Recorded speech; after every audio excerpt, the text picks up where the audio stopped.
inside the Budokan. Fending off Shinobi and my crew, Obi Shotokan. Showing off with my Kama-san. Conversate with Samurai while most was playing.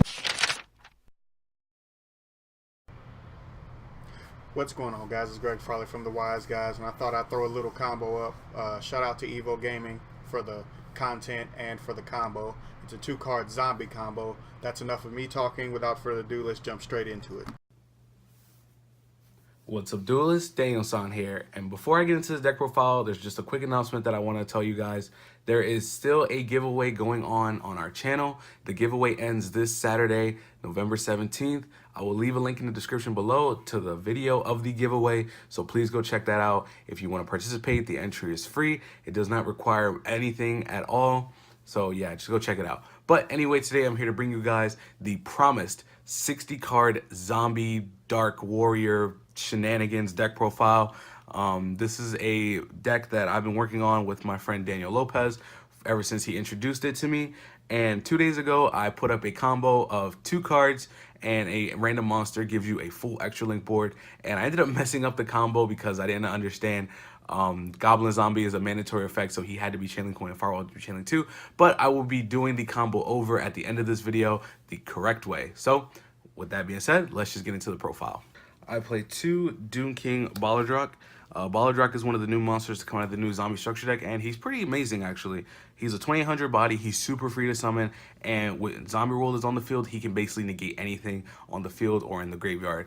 There's been so many times where people are just super caught off guard with this effect. Like, I remember a guy tried to activate Hope Harbinger's effect to negate something, and I was just like, okay, his effect negate, and he's like, oh, how did you do that? I'm like, Zombie Rule's on the field, he becomes a zombie. So yeah, Druk is pretty cool, but I only play 2 of him. You do not want to see him too much in your opening hands. You rather just find a way to just put him in the graveyard, so that way on the standby phase, if Zombie World is still on the field, or if your opponent has a field spell up as well, he just summons himself and then is able to negate anything pretty much if Zombie World is on the field. Or if not, you know, he's still a 2800 body with 2000 defense. He's kind of hard to get over. So yeah, all right, play 2 of him. Just put him over there. Next up, play 2 Necro World Banshee. Necro World Banshee is also one of the new monsters to come out of the new structure deck, and she is basically terraforming for Zombie World the same way that Lair of Darkness had their own kind of terraforming in the form of a monster. While she's on the board, she can protect Zombie World from being destroyed or targeted by card effects. In the pure zombie builds, yeah, she would mostly be on the board to protect Zombie World from being destroyed, so that Doom King can like keep coming back, but we don't need her to stay on the board. We only need her to facilitate the combo. So yeah, you only play 2 of her. Next up, we play triple Shiranui Solitaire. Now, don't hate me for only having commons. I plan to pick up ultras this weekend at the regional. But yeah, Solitaire is still pretty solid, being able to grab Unizombie from the deck. You guys should know what it does by now. Next up, I only play 2 Unizombie. Reason being, in this deck, your normal summon isn't really supposed to be zombie cards. They're supposed to be the dark warriors that I play in the deck. Now, normal summoning Unizombie or Gozuki isn't terrible because they're able to put zombies in the grave, which is good because then it helps you link climb. But you never really want to like see this guy. You either just want to dig him out with Solitaire, or you want to just like find a way to pitch him to the grave and then bring him back and then keep doing shenanigans like that. You don't really want to open with this card too much. This isn't your typical zombie deck. It's more combo eccentric, so yeah, you don't really want to see this card too much, but he's still pretty good. Next up, play 2 Gozuki. Same thing, like I said, with Unizombie. You know, being able to pitch zombies to the grave is pretty cool and really good, but you just don't want to open these cards too much. Also, his effect is actually, the second effect that he has is actually really relevant, being able to banish a different zombie in your grave to summon any zombie from your hand. He's like a baby firewall in like 1 instance, which I think is just really cool, because then if you link this away while it was next to a firewall or something else next to a firewall, then you basically get firewall summons for 2, because he'll summon a guy and then firewall will summon a guy, and then you just keep going. So it's pretty cool. I've been thinking about putting him at 3, but not right now. And then 1 Goblin Zombie. You don't need more of this card. This is your summon sorceress target. It is not bad if you draw this, because you can just summon a different zombie from your deck with summon sorceress if you happen to draw this, or you can summon it to your opponent's side of the field and then link away for a Cerberus and then pop it, and then you just get free searches like that. And then I play, of course, 3 Mizuki, because Mizuki's broken. Like, he's just super good. Now for the Dark Warrior package, I play the standard stuff: 3 Armonite, 3 Grepher, 3 Mally. I play one Silent Boots and 1 Necro Gardener. Now, these cards are just insane. I mean, it's a given that these cards are broken. You know, Mally just being one of the most free extenders of 2018. Grepher being able to just put anything you want in this deck into the graveyard, and same thing with Armageddon Knight. It's just broken. I like these cards just help you. Like I feel like if you play these in any dark related deck, you should just be winning because this engine is just insane. So yeah, I don't really need to explain too much about that stuff.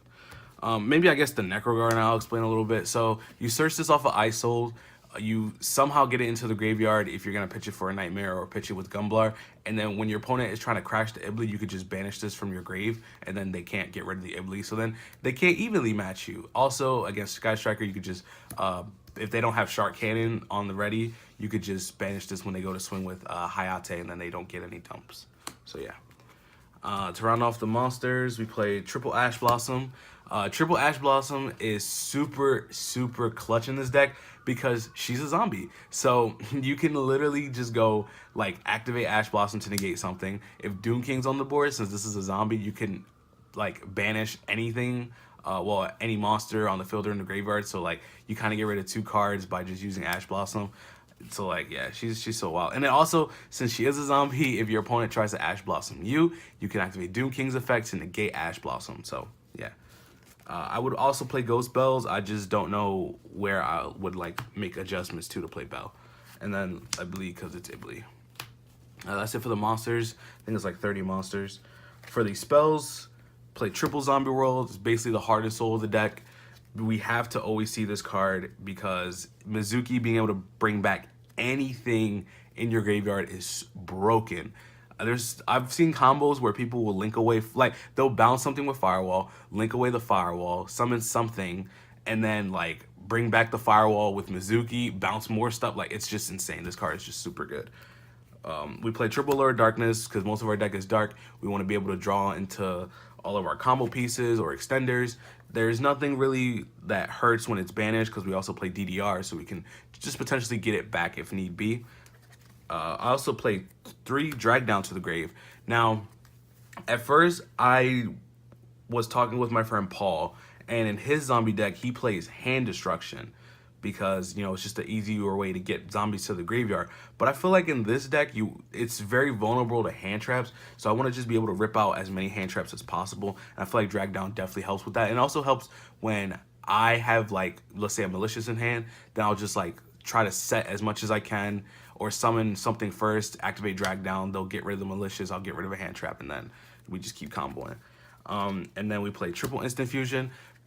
Our Instant Fusion target is Raijin. Raijin is the most clutch. I know I keep saying clutch, but it's just true. Like, Raijin is super clutch in this format right now because against Thunder Dragons, you're able to just get rid of one of the Colossus. Even though this deck doesn't search too much, besides Goblin Zombie, you know, just being able to have spot removal, like just in the form of an instant fusion and also isoled fodder is pretty good. Now, if you're not searching that much, then you could just book a moon to Titan, and then if Titan pops the Raijin, that's fine. It was just like a 2-for-1 interaction, which is pretty good.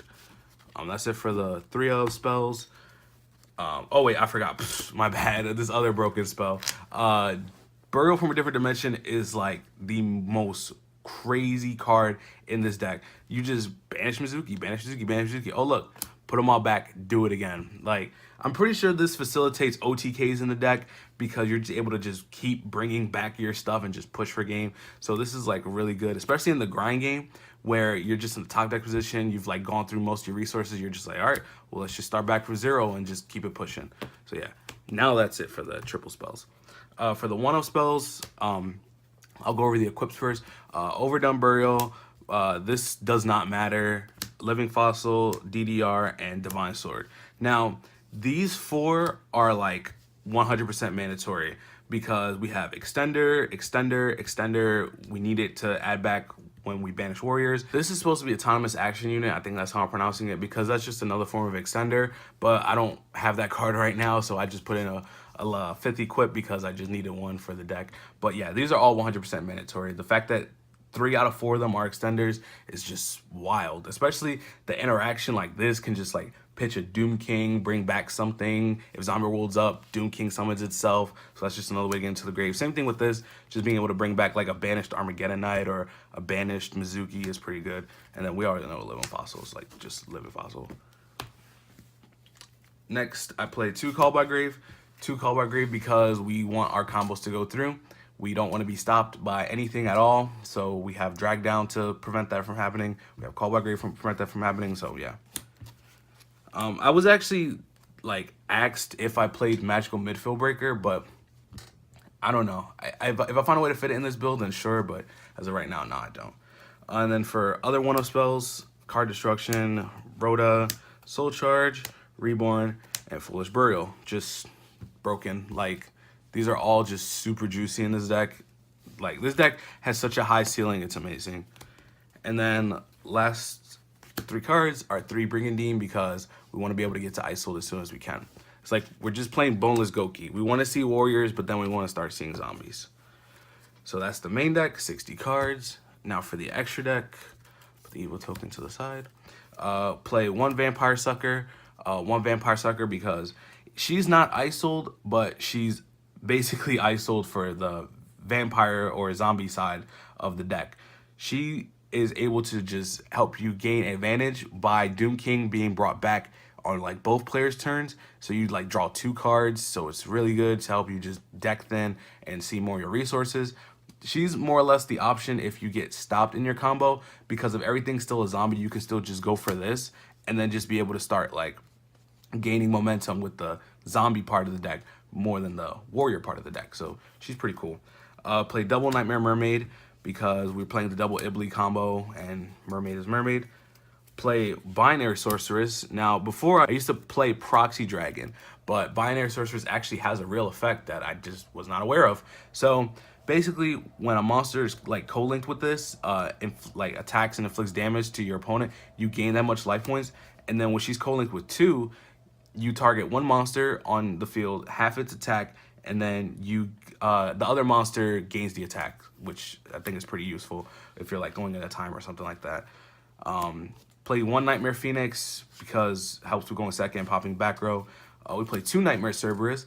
Reason why I play 2 Nightmare Cerberus instead of 2 Nightmare Phoenix is because Cerberus is really helpful if you need to summon a combo piece or a zombie from your hand via Summon Sorcerer's effect. You can just pop it, and then potentially that gives you a extra extender. So like there's been so many times where I had to give my opponent a Goblin Zombie, or I give them a Mizuki, or I give them like the what's this called, Malicious. So Cerberus being able to just help those cards get into the grave via destruction is just really helpful. And then of course the 1 Isolde. For the Link 3s, play Triad Wizard, of course, Nightmare Unicorn, and Summon Sorceress. I'm sorry, European players, that you cannot technically play this version of the deck because you don't have Summon Sorceress yet, but you will soon. Just wait 1 more month, it's coming. For the Link 4s, play Banham Dragon, Gumblar, and Borreload. Now, I've seen a lot of people use Borrelsword over Borreload. I own a Borrelsword, but there's been so many times where Borreload is just so much more helpful. I love being able to steal Thunder Dragon fusions and preventing them from using Thunder Dragon Fusion to search on their next turn. So yeah, I think Borreload is just really like good. I think out of Borreload and Borrelsword, I definitely recommend using Borreload. But if you have a Borrelsword and you like OTK, then you can go for that too. And then the 15 card is the Invoked Righteous. Now that the deck profile is over, I'm going to show you guys the 2.5 card combo the correct way. Reason why I say 2.5 is because the last card just needs to be any random monster that you can summon off the Firewall Dragon. And the reason why today it's Stratos instead of Dark Magician is just in memory of Stan Lee, truly a hero, truly a legend. So let's start off the combo. We're going to normal summon Grepher, use Grepher's effect, pitch Banshee to mill Phantom Boots. Boots effect gets Brigandine. You already know the drill. Make Isolde. Isolde effect grabs Necro Gardener. Effect that Isolde. 1, 2, 3, 4. Summon Armageddon Knight. Armageddon Knight's effect. Send Mally. Link these away. Summon Sorceress. Effect of Sword. Banish Grepher. Banish Isolde. Add back Sword. Effect of Mally. Summon Mally. Affect the Banshee, get Zombie World. Affect summon sorcerer's target, summon zombie, link for Cerberus, zombie effect, add Gozuki, Mally one last time. Move this over here, summons Mally, link for Firewall, link for Mermaid, Chain Link 1, discard the sword, Chain Link 2, summon the Gozuki, summon the Ibli, draw a random card. Gozuki's effect will activate to send a Mizuki from your deck to the graveyard. Then we will link these two away for, oops, not that one. Still can't get it right. Phoenix. Then we're gonna use Firewall's effect to summon the Stratos. Then we're going to use Mizuki, summon the Cerberus. Affect the Firewall Dragon to bounce back 3. 1, 2, 3. Then we link these two away for Binary Sorceress. Firewall's effect will activate, summoning the Goblin Zombie. Now, we were here before, so let's see what is the correct way. Then we're gonna link these two away to summon Trigate. Chain Link 1 Goblin Zombie, Chain Link 2 Firewall Dragon. We're gonna summon the Armageddon Knight, and then Goblin Zombie will search Mizuki, and then Armageddon Knight's effect will activate, sending the Doom King. Then we can link these away for Unicorn. Firewall's effect, Ibli, link away the Ibli, summon Mermaid, use the effect of Ibli, give it to the opponent, and also Firewall's effect to summon Mizuki, and then we link these two away for Gumblar. Gumblar's extra link effect, rip 2 cards with the opponent's hand, use Mizuki's effect, summon Cerberus to complete the extra link, pass to your opponent on standby phase, Doom King's effect summons to the zone Firewall points to, and then Gumblar rips 2 cards. All right, thank you guys so much for watching. I hope you enjoyed the deck profile. Let me know how your guys' testing goes with the deck. It's still not at 100%, it's probably at like 95%, but you know, there's always room to grow whenever you're building or editing a new deck. Also, please go check out the giveaway video in the description below. I'd really appreciate if you guys go check that out. Also, please like us on Facebook. I will leave the link to that as well in the description below. We have a lot of live duels from our locals this past Sunday, and I'd really appreciate if you guys go watch those duels, get a feel for what our local scene is like, things like that, and go like it and support. Also, like, comment, subscribe, and I'll see you guys next time. Peace. Train inside the Budokan, fending off Shinobi and my crew, Obi Shotokan. Showing off with my Kama-san, conversate with Samurai while most was playing Pokemon.